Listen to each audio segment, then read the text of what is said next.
நான் உங்கள் அல் இனாமூர். இன்னைக்கு நாம பார்க்க போற விஷயம் சாதாரணமான நியூஸ் இல்ல. ஒரே ஒரு அறிக்கை, ஆனா அது உலக பொருளாதாரத்தையே ஆட்டி பார்க்கக்கூடிய சக்தி கொண்டது. வாங்க அது என்னன்னு ஆழமா அலசி பார்க்கலாம். கேட்டீங்கல்ல, இது வெறும் வார்த்தைகள் இல்லைங்க, ஒரு நேரடி வார்னிங். உலக வர்த்தகத்தோட இதயத்திலேயே குறி வச்சு சொல்லப்பட்டிருக்கு.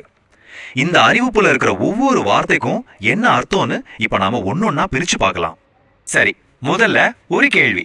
இந்த எச்சரிக்கையை விட்டது யாரு? வேற யாரும் இல்ல, ஈரான் தான். மத்திய கிழக்கு அரசியல்ல அவங்க எவ்வளவு பெரிய சக்திங்கிறத இந்த ஒரு ஸ்டேட்மெண்ட் மறுபடியும் அழுத்தமா சொல்லுது. இது ஏதோ பேச்சளவுல சொல்றது இல்ல, இல்லனா ஒரு பரிந்துரையும் கிடையாது. இது ஒரு நாட்டின் அதிகாரப்பூர்வமான அறிவிப்பு.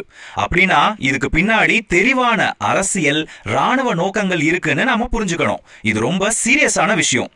சரி, இந்த வார்னிங் எந்த இடத்துக்கு கொடுக்கப்பட்டிருக்குன்னு பார்ப்போம்.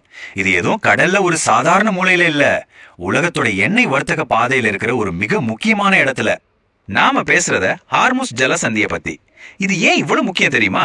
ஏன்னா உலகத்துல நடக்கிற எண்ணெய் வர்த்தகத்துல ஒரு பெரும் பகுதி இந்த சின்ன வழித்தடம் வழியா தான் போகுது. யோசிச்சு பாருங்க, நம்ம உடம்புக்கு எப்படி முக்கிய ரத்த குழாயோ அந்த மாதிரி தான் உலக எரிசக்தி சப்ளைக்கு இந்த ஜலசந்தி. அதை மூன்றதுன்னா அந்த ரத்த ஓட்டத்தையே நிறுத்துறதுக்கு சமம். அப்போ இந்த எச்சரிக்கையோட உண்மையான அச்சுறுத்தல் என்ன? சிம்பிளா சொன்னோம்னா டோட்டல் பேன், முழுமையான தடை, எந்த விதமான பேச்சுவார்த்தைக்கும் இடமே இல்லாத ஒரு முற்றுகை இது. இந்த அறிவிப்புல அவங்க பயன்படுத்தி இருக்கிற வார்த்தைகள் ரொம்பவே கவனமானது. அனுமதிக்கப்படாதுன்னு ரொம்ப தெளிவா சொல்லியிருக்காங்க.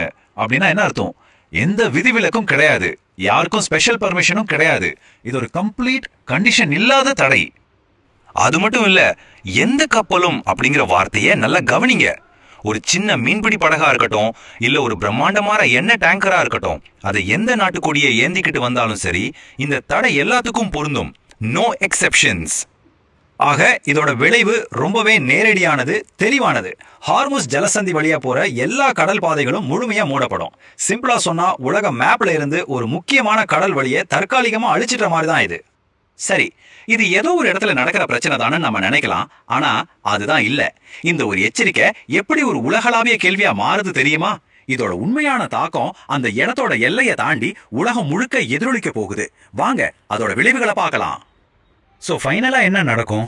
உலக எண்ணெய் சந்தைக்கு போற முக்கியமான வழிகள் மொத்தமா அடைக்கப்படுது. இதனால என்ன ஆகும்னு உங்களுக்கே தெரியும். கச்சா எண்ணெய் விலை ராக்கெட் மாதிரி ஏறும், சப்ளை செயின் மொத்தமா உடையும். இதெல்லாம் சேர்ந்து உலக பொருளாதாரத்தையே ஒரு பெரிய நெருக்கடிக்கு தள்ளிடும்.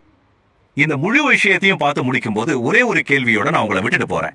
யோசிச்சு பாருங்க, உலகத்துக்கே எனர்ஜி சப்ளை பண்ற ஒரு முக்கியமான ரத்த நாளத்தை திடீர்னு துண்டிச்சிட்டா என்ன ஆகும்? அதோட விளைவுகள் வெறும் பொருளாதாரம் சம்பந்தப்பட்டது மட்டும் இல்லைங்க,